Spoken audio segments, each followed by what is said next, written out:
तो देखिए बच्चों, हम लोगों ने डिफेक्ट्स ऑफ विजन्स पे बात की थी। तो मायोपिया भी पढ़ा था, हाइपर माइट्रोपिया भी पढ़ा था और कैटरेक्ट भी पढ़ा था। कैटरेक्ट लिखा हुआ है। तो मैंने आपको बताया था बेसिकली 3 टाइप के डिफेक्ट्स होते बहुत सारे हैं, लेकिन हमारे जो कोर्स में है उसमें हम 3 प्रकार के डिफेक्ट्स की बात कर रहे हैं। उसमें भी मायोपिया और hypermetropia is very very important, है ना। लेकिन यहाँ पर एक और डिफेक्ट है बच्चों, वो भी आप सुन लो एक बार, है ना। तो कभी अगर पूछ लिया जाए आपसे तो आपको बनना चाहिए।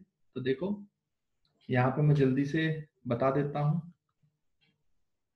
तो जो 4th टाइप का डिफेक्ट है वो आप लिख लीजिए प्रेस बायोपिया, है ना। तो ये भी एक डिफेक्ट होता है, इसको भी हम लिख लेते हैं। तो जो 4थे टाइप का आपका डिफेक्ट है ना, बाकी और भी होते हैं लेकिन हमारे लिए जो काम के हैं सिर्फ मैं आपको उतना बता रहा हूँ। तो वो है प्रेस बायोपिया। प्रेस बायोपिया, ये प्रेस बायोपिया क्या होता है कि एक पर्सन जो है बच्चों को दोनों से सफर कर रहा हो। अगर मतलब किस किस से सफर कर रहा है कि वो उसको मायोपिया भी हो जाए और हाइपरमेट्रोपिया भी, मतलब उसकी दूर की नजर भी कमजोर हो गई और पास की नजर भी कमजोर हो गई, है ना। तो उसी को हम क्या बोलते हैं बच्चों, प्रेस बायोपिया। तो हम ये बोल सकते हैं presbyopia is a defect. Presbyopia is a defect of eye in which a person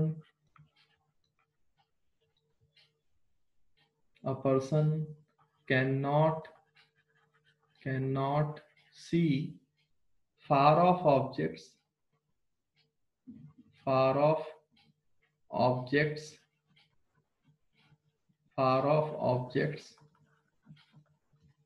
और नियर बाई ऑब्जेक्ट्स। तो फार ऑफ ऑब्जेक्ट भी और नियर बाई ऑब्जेक्ट्स भी, दोनों को ही नहीं देख पाएगा वो। नियर बाई ऑब्जेक्ट्स क्लियरली,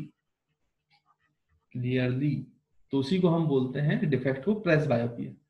तो डिफेक्ट का फिर करेक्शन क्या है बच्चों, अब तो उसको दोनों ही लेंस चाहिए होंगे ना करेक्शन के लिए।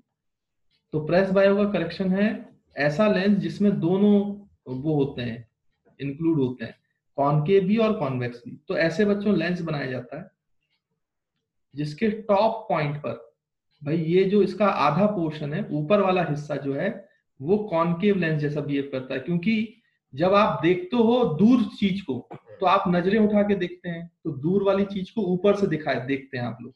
इसलिए ऊपर वाला लेंस जो है वो दूर वाले डिफेक्ट को क्या करता है बच्चों, करेक्ट करता है। तो ऊपर जो है वो कॉनकेव लेंस लगा रहता है। और जब आप पास वाली चीज को देखते हो तो थोड़ी सी नजरें नीचे करके देखते हो, है ना, मतलब नीचे तरफ से देखते हो तो नीचे की तरफ जो लेंस है उसमें लगा दिया जाता है कॉन्वेक्स लेंस।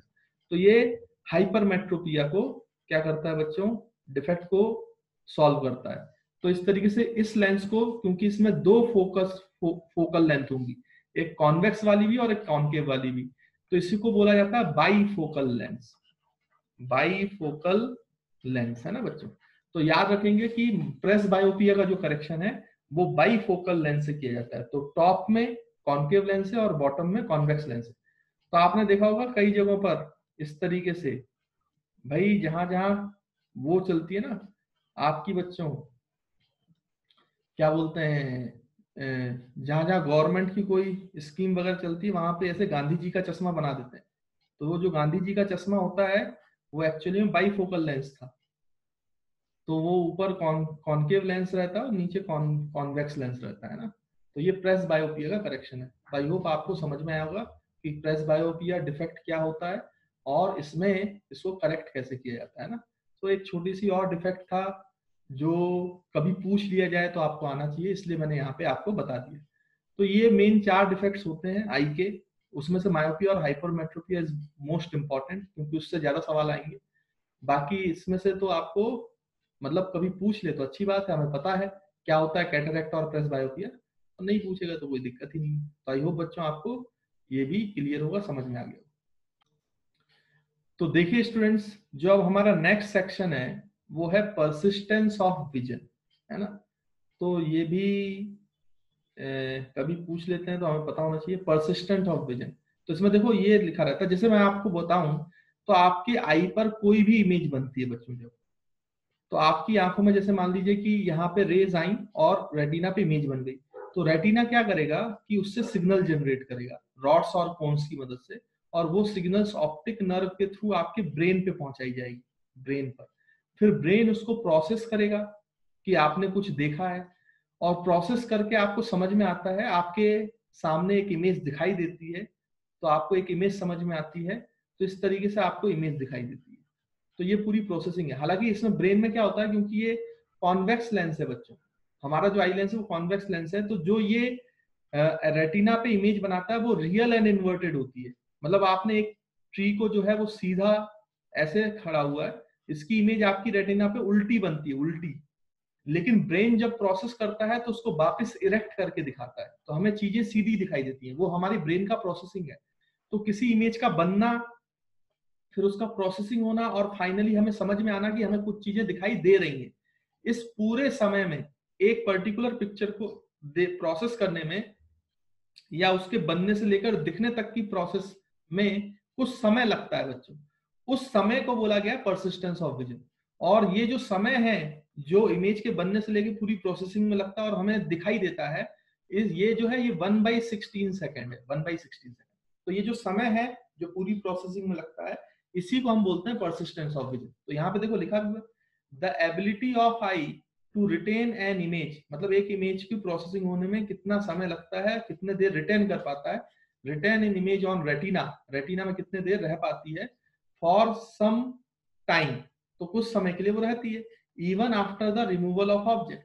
तो आप अगर ऑब्जेक्ट को रिमूव भी कर दोगे तो वो इमेज तब तक रहेगी जब तक ये पूरी प्रोसेस ना हो जाए, तो कुछ समय के लिए वो रेटिना पे बनी रहती है, तब तक फिर दूसरे ऑब्जेक्ट की इमेज नहीं बनेगी।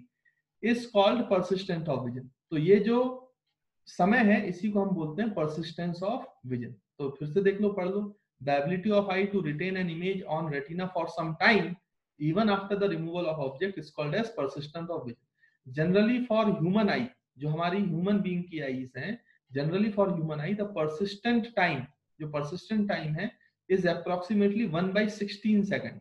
तो 1/16 सेकेंड मतलब 1/16 ऑफ अ सेकेंड, मतलब 1/16 सेकेंड बोल रहे हैं, है ना बच्चों।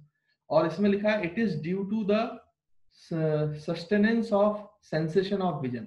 तो उसको सिग्नल भेजने में, सेंसेशन करने में टाइम लगता है, सस्टेनेंस करने में टाइम लगता है, इसलिए परसिस्टेंस ऑफ विजन होता है on retina for this duration. तो इसी को क्या बोला जाता है बच्चों, persistent of vision. I hope आपको ये वाला पॉइंट जो है ये भी क्लियर होगा कि परसिस्टेंट ऑफ विजन क्या होता है ना। तो यहाँ पे भी मैं बच्चों यहाँ पे ड्राइंग क्लियर करता हूँ, मेरे ख्याल से आपने लिख लिया होगा, है ना। बाकी एक बार आप खुद से भी रीड कर लेना। तो चलिए इसको क्लियर कर दिया, फिर हम और आगे बढ़े हैं। तो जो हमारा नेक्स्ट पॉइंट है बच्चों, वो नेक्स्ट पॉइंट क्या है, ब्लाइंडनेस। अब ये ब्लाइंडनेस क्या होता है भाई, तो इसको भी देखें। तो blindness it is the loss of vision और इनएबिलिटी टू सी। तो हम किसी चीज को अगर ना देख पाए, या हमने अपनी विजन खो दी है, सेंसेशन खो दिया है देखने का, तो उसी को हम क्या बोलते हैं बच्चों, ब्लाइंडनेस।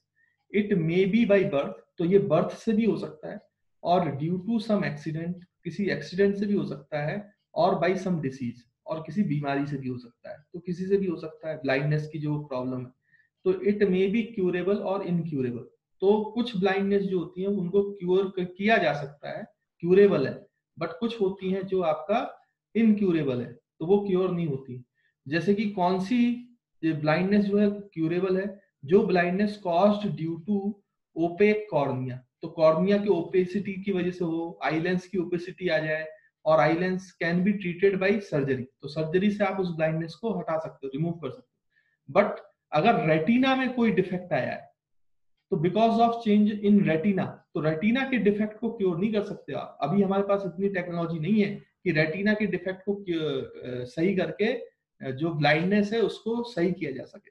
नहीं तो अगर ऐसा हो पाता तो आज शायद हर जो जिसके पास विजन नहीं है उसकी मदद की जा सकती, या फिर मेडिकल साइंस उसको सही कर पाता। तो उसमें फिर आपका आई ट्रांसप्लांट कराना पड़ता है ना, इसलिए वो आई डोनेशन के कैंप भी लगते हैं। तो आप भी कभी फ्यूचर्स में हो तो अपने आई को जरूर डोनेट कीजिए, शायद किसी को देखने में आपकी आंखों से मदद मिल जाए, है ना। तो खैर ये तो छोटी छोटी बात है, क्योंकि रेटिना को चेंज नहीं किया जा सकता, तो सेम आई जो है उसको क्योर नहीं किया जा सकता। हाँ, लेकिन अगर आप आई ट्रांसप्लांट कराएंगे तो वो पॉसिबल है, क्योंकि उसमें फिर रेटिना ही पूरी चेंज होगी, है ना। तो इनक्योरेबल और क्योरेबल आपको समझ में आ गया होगा। फिर यहाँ पे एक नोट लिखा है बच्चों, इसको पढ़ लीजिए। The deficiency of vitamin A, अगर विटामिन ए की डेफिशिएंसी है, is the major cause of most of the eye problems. तो आजकल की जनरेशन में, आजकल के जो हमारी लाइफ स्टाइल है, उसमें सबसे ज्यादा कमी किसी की आ रही है तो वो है विटामिन ए, और vitamin A is very very important for our eye. तो विटामिन ए की कमी आने की वजह से ही आज की डेली लाइफ में बहुत ज्यादा आई की प्रॉब्लम्स हैं, है ना। तो एक ये मेजर फैक्टर है, तो ये आपको पता होना चाहिए फैक्ट, है ना। तो आई होप आपको ये वाला सेक्शन भी बच्चों क्लियर होगा। तो चलिए और आगे बढ़ते हैं और आगे पढ़ते हैं। तो देखिए, इसके अगर हम नीचे जाएं तो बच्चों इसके बाद ये है resources for blind people and visually challenged people. तो उनके लिए क्या क्या रिसोर्सेज हैं वो हम देख लेते हैं जल्दी से। तो यहाँ पे देखो, सबसे पहला है मतलब रिसोर्सेज फॉर ब्लाइंड पीपल और visually challenged people. There are two types of resources available for persons having severe defects. जिनके सीवियर डिफेक्ट्स है उसमें मेनली टू टाइप्स के रिसोर्सेज होते हैं for their vision, in their vision. एक है non optical ads, मतलब हम क्या क्या उनको सहूलियत प्रोवाइड करा रहे हैं ताकि वो अपनी लाइफ को आसानी से जी पाए। जो विजुअली चैलेंज्ड हैं और ब्लाइंड पीपल है, वो जो प्रोवाइड की जा रही है चीजें, उनको रिसोर्सेज बोलते हैं। तो दो तरीके के रिसोर्सेज हैं मेनली, एक है नॉन ऑप्टिकल एड्स और दूसरी है ऑप्टिकल एड्स। एड्स का मतलब बच्चों कोई मदद पहुंचाना, किसी तरीके का डिवाइस है, किसी चीज की तरीके की कोई चीज है जिससे आप किसी विजुअली चैलेंज्ड पीपल को कोई मदद पहुंचाते हो, तो उसको एड्स बोलते हैं, है ना। AIDS, एड्स, ठीक है बच्चों। तो यहाँ पे नॉन ऑप्टिकल एड्स हैं और ऑप्टिकल एड्स हैं। तो visual aids, non optical aids में विजुअल एड्स होते हैं, यानी इसमें मैग्निफाइड वर्ड होते हैं, शब्दों को किताबों में बड़ा बड़ा लिखा जाता है, based on intensity of light, जो इंटेंसिटी ऑफ लाइट पे बेस्ड होते हैं, और बेस्ड ऑन कॉन्ट्रास्ट, जो कॉन्ट्रास्ट पे, मतलब इंटेंसिटी ऑफ लाइट और कॉन्ट्रास्ट को इस तरीके से मैनेज किया जाता है मैग्निफाइड वर्ड्स में, ताकि ब्लाइंड जो मतलब जिसको थोड़ा बहुत दिखता हो वो चीजों को पढ़ पाए और देख पाए।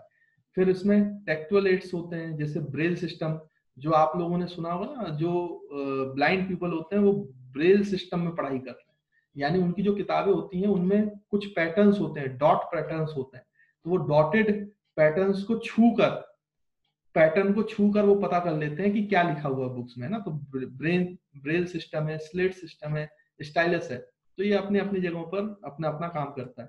फिर दूसरा तीसरा है ऑडिटरी एड्स। तो इसमें जो आदमी देख नहीं पाते उनको ऑडिटरी एड्स पहुंचाया जाता है, तो कैसेट के माध्यम से उनको जानकारी दी जाती है, टेप्स के, या फिर टॉकिंग बुक्स। तो ऐसी भी कई सारी बुक्स हैं जो टॉकिंग बुक्स के नाम से फेमस है, तो वो टॉक करती हैं और उनको चीजें समझ में आती हैं। फिर इलेक्ट्रॉनिक एड्स है, तो ऑडियो सीडी में या फिर टॉकिंग कैलकुलेटर की मदद से उनको चीजों को समझने में हेल्प करती है ना। तो ये नॉन ऑप्टिकल एड्स है, मतलब यहाँ पे ऑप्टिकल कोई वो चीज यूज नहीं की गई, ना चश्मा ना कुछ, है ना। ये नॉन ऑप्टिकल एड्स है। तो ऑप्टिकल एड्स क्या है जिसमें हम ऑप्टिकल कुछ मदद कर सकते हैं, तो बाईफोकल लेंस, जिनको दोनों प्रकार की प्रॉब्लम्स है उनको बाईफोकल लेंस प्रोवाइड किया जा सकता है। कॉन्टेक्ट लेंस की व्यवस्था है, तो ये भी ऑप्टिकल उनके चीजों को दूर करती है ना। टिंटेड लेंस, तो ऐसे भी लेंसेज हैं जो अलग प्रकार के होते हैं, वो भी कई सारी उसको करते हैं, आप तो इतना याद रखें। टिंटेड लेंस, मैग्नीफायर्स हो गए, मैग्नीफायर्स इमेज को मैग्नीफाई करके दिखाई देती है। टेलीस्कोपिक एड्स, है ना। तो यहाँ पे कई सारे और भी दूसरे टेलीस्कोपिक एड्स है जहाँ पे चीजों को मैग्नीफाई करके दिया जाता है। तो ये जितनी भी डिवाइसेज हैं इसमें लाइट का यूज होता है, और जो लाइट का यूज करने वाली डिवाइसेज हैं उनको ऑप्टिकल एड्स बोलते हैं, और जिनमें लाइट का यूज नहीं है, कोई दूसरे तरीके से आप मदद पहुंचा रहे हो, उनको नॉन ऑप्टिकल एड्स बोलते हैं। I hope resources of blind people या विजुअली चैलेंज्ड पीपल ये भी आपको बच्चों क्लियर होगा। तो देखिए बच्चों, अब जो हमारा नेक्स्ट सेक्शन है उसमें आप ये भी याद रखें, how to take care of eyes. तो अपनी आंखों को कैसे आप टेक केयर कर सकते हो ताकि आप डिफेक्ट से बच पाए। तो इसके कुछ पॉइंट्स हैं, ये भी आप देख लें बच्चों। तो ये है protect eyes from extreme sunlight और ग्लेयर। तो जहां पे ज्यादा चमक है, सनलाइट है, वहां से कोशिश करें कि अपनी आंखों को एक्सपोज ना होने दें, है ना, या तो आप चश्मा लगाएं या कुछ ऐसा करें ताकि एक्स्ट्रा ग्लेयर या फिर सनलाइट डायरेक्ट आपकी आंखों में कांटेक्ट में ना आए, क्योंकि ज्यादा ब्राइटनेस आएगी तो रॉड्स और कोन्स के डैमेज होने का खतरा होता है ना। फिर दूसरा है keep reading material beyond 25 to 30 centimetre. तो बुक भी, जो बुक आप पढ़ रहे हो, लिख रहे हो, उसको बहुत पास से नहीं देखना है, 20 से 30 सेंटीमीटर से दूर रहना चाहिए आपके, कम से कम आईज से, है ना। तो इस तरीके से आप वो करें। Do not watch TV in dark room. तो ऐसा नहीं है पूरे कमरे में अंधेरा कर दिया और फिर आप टीवी देख रहे हो, तो उसकी एक्स्ट्रा ग्लेयर आपकी डायरेक्ट आंखों में जाएगी तो हार्मफुल है। तो आजू बाजू भी लाइट होनी चाहिए, तो कोई लाइट जरूर जला के रखें, है ना। Never read anything in dim light. तो बहुत कम लाइट में किसी चीज को रीड नहीं करना चाहिए, उससे भी आंखों पे बुरा इफेक्ट पड़ता है।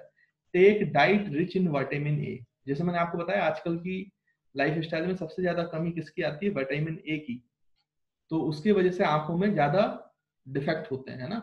तो आप ऐसी डाइट लें, ऐसी चीजें खाएं पिए जिसमें विटामिन ए का सोर्स अच्छा हो, है ना। अपने बायो वाले सर से पूछें, वो आपको बताएंगे। तो नेवर रब योर आइज। आपको हमेशा आपकी आंखों को रब नहीं करना चाहिए कि कुछ भी हुआ आपने रब कर लिया, जोर से रब कर लिया, है ना, तो फिर उसमें आई के डैमेज होने की समस्या हो सकती है। 7th, wash your eyes frequently. तो ठंडे पानी से आपको आई को हर 2 घंटे 3 घंटे में या दिन में 2 या 3 बार आपको वॉश जरूर करना चाहिए, फ्रिक्वेंटली वॉश करना चाहिए। इससे जो भी उसमें कचरा वगैरह है वो बाहर आ जाता है, तो वो आपको ज्यादा प्रॉब्लम नहीं करता है। लेकिन कोल्ड वाटर से, हॉट वाटर से नहीं करना। Cold water is very very beneficial for our eyes. फिर 8th है, whenever you feel strain. जब भी आपको ऐसा लगे कि मेरी आई में स्ट्रेन आ रहा है, मेरे आंखों में दिक्कत हो रही है, उससे आपका जो सर है वो भी दुख रहा है ना, तो ऐसा कभी कभी महसूस होता है। और एक्सेस वाटर इन आइज। और अगर आपकी आंखों से पानी निकल रहा है, आप पढ़ते समय, कई बच्चों के साथ होता है या कई लोगों के साथ होता है कि पढ़ते समय या फिर लगातार आप टीवी देख रहे हैं, तो 1 घंटे के बाद 2 घंटे के बाद अपने आप आंखों से पानी निकलता है, या आंखों में स्ट्रेस बहुत, थकान बहुत महसूस होती है। तो फिर आपको तुरंत आई साइट को अपना चेकअप कराना चाहिए ना। तो and get your I site checkup. तो डॉक्टर से तुरंत मिले, एक बार जरूर चेकअप कराएं। और वैसे भी साल में एक बार आपको अपनी आंखों को चेक कराना भी चाहिए, है ना, रेगुलर रूटीन में। तो चीजें बिल्कुल सही बनी रहती। तो आई होप आपको समझ में आ गया होगा कि आई का जो है वो हम कैसे कैसे केयर कर सकते हैं। तो देखिए बच्चों, ब्रेल, तो ब्रेल एक पर्सन थे जो खुद भी विजुअली चैलेंज्ड पर्सन थे, तो उनको पढ़ने लिखने में बड़ी दिक्कत होती थी। तो उन्होंने एक तरीका बनाया जिसको ब्रेल सिस्टम कहा जाता है। उसमें 63 पैटर्न्स बनाए। आप लोगों ने देखा होगा कई जगहों पर टीवी पे या कहीं पर कि जो ब्लाइंड पीपल होते हैं, जिनको अच्छे से नहीं दिखाई देता है, वो किसी बुक को टच करके पढ़ते हैं। तो उनके जो वर्ड्स हैं वो पैटर्न्स के फॉर्म में होते हैं। तो जब टच करते हैं तो उन पैटर्न्स को समझ लेते हैं, तो वो पैटर्न समझने के बाद वो चीजों को रीड कर सकते हैं। तो ऐसे 63 पैटर्न्स हैं जिनपे बहुत सारे जो कैरेक्टर हैं या फिर लेटर्स हैं उनको डेवलप किया गया और उसके थ्रू पढ़ाई होती है। अब ये 63 जो पैटर्न्स हैं वो आप नेट वगैरह पे देख सकते हो, आप सर्च कर सकते हो, तो आपको मिल जाएंगे, है ना। यहाँ पे मैं वो बना नहीं रहा हूँ, सिर्फ मैं आपको समझा रहा हूँ। तो यहाँ पे आप इस ब्रेल के बारे में सिर्फ इतना याद रखें कि आप विजुअली चैलेंज्ड पर्सन, एक विजुअली चैलेंज्ड पर्सन थे, लुइस ब्रेल, पूरा नाम उनका लुइस ब्रेल था। Develop a system for visually challenged people. तो उन्होंने विजुअली चैलेंज्ड पीपल के लिए एक सिस्टम डेवलप किया था इन 1821 में, कॉल्ड ब्रेल सिस्टम, है ना, उसको ब्रेल सिस्टम कहा जाता है। तो this system consist of 63 patterns. 63 patterns होते थे, मेड ऑफ एम्बोस्ड डॉट्स। ऐसे डॉट डॉट्स होते थे, ये थोड़े डॉट्स जो है वो बाहर की तरफ निकले होते हैं, तो आप इस पे हाथ लगाएंगे तो आपको वो डॉट्स फील होते थे। तो इस तरीके से 63 पैटर्न्स के डॉट बनाते थे, एम्बोस्ड डॉट्स बोलते हैं उसको। And each patterns represents a character. और हर एक पैटर्न जो है एक कैरेक्टर को रिप्रेजेंट करता था। तो ए के लिए अलग, बी के लिए अलग। तो इस तरीके से वो डॉट्स को छू छू कर, पहचान कर पूरा वर्ड फॉर्म कर लेते थे और उसको पढ़ लेते थे। बाद में ये बहुत फेमस हुआ, तो लगभग वर्ल्ड में हर जगह पे उसको फॉलो किया गया, है ना। अपने यहाँ भी फॉलो किया जाता है इंडिया में। तो कई बार आपको किसी टीवी में या कभी किसी को आपने देखा होगा तो इस तरीके से पैटर्न आपको मिल जाएंगे और आप उनको टच करोगे तो आपको महसूस होंगे, है ना। बाकी अलग अलग पैटर्न, कौन सा पैटर्न किस लेटर के लिए, वो आप चाहें तो इंटरनेट से पढ़ सकते हैं। और इच्छा है, नहीं तो आप इतनी चीजें याद रखें, आपको अगर कभी पूछ लिया जाए तो आपको आना चाहिए, इसलिए मैंने यहाँ पे इसको बता दिया। तो आई होप बच्चों ये आपको ह्यूमन आई से चीजें रिलेटेड, डिफेक्ट से रिलेटेड चीजें आपको समझ में आया होगा। ब्रेल सिस्टम क्या होता है, visually handicapped person, challenge person को हम क्या क्या रिसोर्सेज प्रोवाइड कर सकते हैं, और हमारी अपनी आंखों की केयर कैसे करनी, ये सारी बातें आपको समझ में आए। तो मेरे ख्याल से ह्यूमन आई वाला जो आपका पोर्शन है, human I and colourful world में, वो यहाँ पे खत्म होता है। तो नेक्स्ट जो हमारा पोर्शन होगा बच्चों, वो हम स्टार्ट करेंगे डिस्पर्जन। तो डिस्पर्जन अच्छे से समझेंगे, और फिर बाद में कुछ इफेक्ट्स हैं जो हमें समझना है, जो आपके एटमॉस्फेरिक रिफ्लेक्शन से होता है। जैसे कि आपको सन जो है वो सुबह रेड दिखाई देता है ना, वो क्यों दिखाई देता है? सनसेट से और सन राइज से पहले हमें सन दिख जाता है, वो क्यों दिखाई देता है, कैसे दिखाई देता है, उसको समझेंगे। रेनबो है, रेनबो कैसे काम कर रहा है, रेनबो कैसे बनता है, वो हम देखेंगे, है ना बच्चों। तो इस तरीके के स्टार क्यों ट्विंकल करते हैं, प्लेनेट क्यों नहीं ट्विंकल करते हैं, तो ये सारे सवालों के जवाब आपको अब हम नेक्स्ट क्लास में देंगे। तो नेक्स्ट क्लास में डिस्पर्जन और एटमॉस्फेरिक रिफ्लेक्शन पे चर्चा होगी, ठीक है। आई होप ह्यूमन आई वाला जो पोर्शन है वो आपको क्लियर हो गया।